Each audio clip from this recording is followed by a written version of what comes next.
एक दुखद खबर जो है वो रियासी इलाके से आ रही है, जहां पर एक ही परिवार के 3 लोग जो हैं उनकी एक सड़क दुर्घटना में मौत हो गई है, जबकि एक शख्स जो है वो गंभीर रूप से घायल है, जिसे राजौरी जीएमसी अस्पताल की बात करें तो वहां पर जो है वो इलाज के लिए भर्ती करवाया गया है, जहां पर उसका इलाज जो है वो इस वक्त चल रहा है। और कुछ ही समय पहले ये दर्दनाक हादसा जो है वो रियासी जिले के चसाना क्षेत्र में जो है वो पेश आया है, जहां पर ये जो 3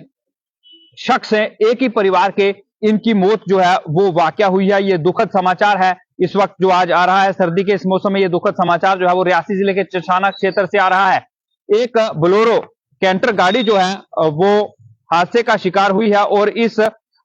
सड़क हादसे में जो 3 लोग हैं उनकी जान गई है। पूरी जानकारी जो इस वक्त हमारे पास पहुंची है वो जानकारी मैं आपके साथ जो है वो जरूर साझा करना चाहूंगा, क्योंकि कुछ ही समय पहले ये हादसा जो है वो वाक़ा हुआ है। रियासी जिले का दूरदराज क्षेत्र जो है चसाना रिमोट इलाका है, वो वहां पर ये जो है गहरी खाई में एक बोलेरो जो है वो कैंटर गिरी है, जिसका नंबर JK01 V8022 है। ये सड़क हादसे का जो है वो शिकार हुई है, जिसमें पति पत्नी और एक उनके मासूम बच्चा जो है उसकी मौके पर मौत जो है वो वाकया हुई है।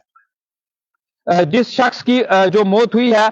उसका नाम जाहिद अहमद पुत्र अब्दुल करीम, उम्र जो है वो 26 साल इसकी बताई जा रही है, और सियारा अख्तर पत्नी जाहिद अहमद, एक इनका मासूम बच्चा जो था वो 3 महीने का, वो उसको लेकर जो है वो जा रहे थे, और एक बच्चे की मौत यहाँ पर जो है वो हुई है। और जिस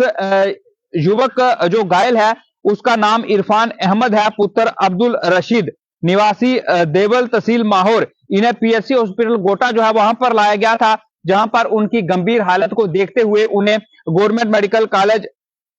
राजौरी की तरफ भेजा गया है, क्योंकि सबसे पहले इन्हें CHC बुद्धल की तरफ जो है वो भेजा गया था जब ये हादसा हुआ। क्योंकि जैसे ही सड़क हादसे की जानकारी मिली तो जो वहां के स्थानीय लोग थे उन्होंने पुलिस को इस संबंध में एक जानकारी जो है वो दी, जिसके बाद पुलिस भी वहां मौके पर पहुंची और इन लोगों का रेस्क्यू करने की कोशिश जो है वो जरूर की गई है। लेकिन ये इस वक्त की दुखद खबर है कि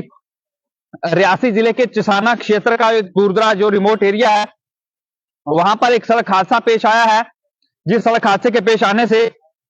एक ही परिवार के 3 लोग यानी कि पति पत्नी और उनका एक छोटा 3 महीने का मासूम बच्चा जो है उसने अपनी जान जो है वो इस सड़क हादसे में गंवाई है। फिलहाल पुलिस मौके पर पहुंची है। पुलिस ने इस संबंध में एक मामला भी दर्ज कर लिया है और सड़क हादसा जो है उसकी जांच की जा रही है कि आखिर सड़क हादसा जो है उसके कारण क्या रहे। लेकिन यह दुखद खबर है जहां पर एक ही परिवार के 3 लोग जो हैं उनकी सड़क हादसे में मौत हुई है, जिनमें एक 3 महीने का बच्चा है, पति और पत्नी दोनों हैं। और सर्दी का ये मौसम है और इस वक्त पूरे अगर जम्मू संभाग की बात करें तो वहां पर घना कोहरा और धुंध जो है वो रहता है। कई इलाके ऐसे हैं जहां पर तो दोपहर के समय धूप जो है वो आ जाती है, लेकिन कई इलाके जो है वो ऐसे भी है यहाँ पर धूप नहीं आती, पूरा दिन धुंध जो है वो रहती है। और इस दौरान गाइडलाइंस जो है वो महकमा जो ट्रैफिक है उसकी तरफ से, यातायात विभाग यानी कि और ट्रैफिक पुलिस की तरफ से भी कई एडवाइजरी जो है वो जारी की जाती हैं कि अगर आप दिन के समय भी सड़क पर चलते हैं तो आप अपनी लाइट्स जो है हेडलाइट्स उन्हें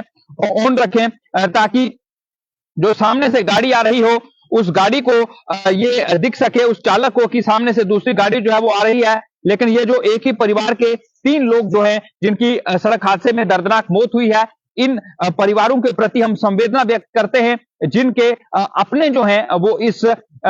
सड़क हादसे में जो है वो मारे गए हैं, जिन्होंने अपने खोए हैं। हम ये भगवान से प्रार्थना करते हैं कि उनकी जो आत्मा है उन्हें भगवान शांति दे। हम परिवार के साथ संवेदना व्यक्त करते हैं, लेकिन इसके साथ साथ आपसे हमारी अपील ये भी है कि आप जब भी सड़क पर निकलें, जो महकमा ट्रैफिक जो है वो आपको जितने भी जो नियम बताता है आप उन नियमों का पालन करें, और इसके साथ साथ आप अपनी स्पीड जो है उस पर आप काबू रखें, क्योंकि अगर आपकी गति जो है वो काबू में होगी तो अगर कोई हादसा पेश आता है तो कम से कम आपकी जान जो है वो नहीं जाएगी। और इसके साथ साथ जो आपके नियम दूसरे हैं, यानी कि अगर आप 4 पहिया वाहन चला रहे हैं तो आप सीट बेल्ट जो है उसका इस्तेमाल जरूर करें, और अगर आप 2 पहिया वाहन चला रहे हैं तो चालक और उसके साथ जो दूसरा शख्स बैठा हो उससे भी जो है वो महकमा जो है वो ट्रैफिक ये कह रहा है कि आप हेलमेट का इस्तेमाल जो है वो जरूर करें, क्योंकि अगर हम हेलमेट का इस्तेमाल करेंगे, ट्रैफिक पुलिस या फिर ट्रैफिक विभाग जो हमें रूल्स और रेगुलेशंस बताता है, अगर हम उन रूल्स और रेगुलेशन के ऊपर चलेंगे तो सड़क हादसे कम होंगे, और अगर सड़क हादसे होते भी हैं तो कम से कम ज्यादा लोगों की जान नहीं जाएगी। फिलहाल ये सड़क हादसा क्या सड़क खराब होने के कारण पेश आया है या फिर यहाँ पर जो इस वाहन की स्पीड थी वो तेज थी माफ करें, या फिर कारण इसके जो है वो कोई और रहे हैं, ये अभी साफ नहीं हो पाया। फिलहाल पुलिस ने मामला दर्ज कर लिया है। फिलहाल के लिए मुझे इजाजत, आप देखते हैं कश्मीर टाइमलाइन न्यूज। नमस्कार।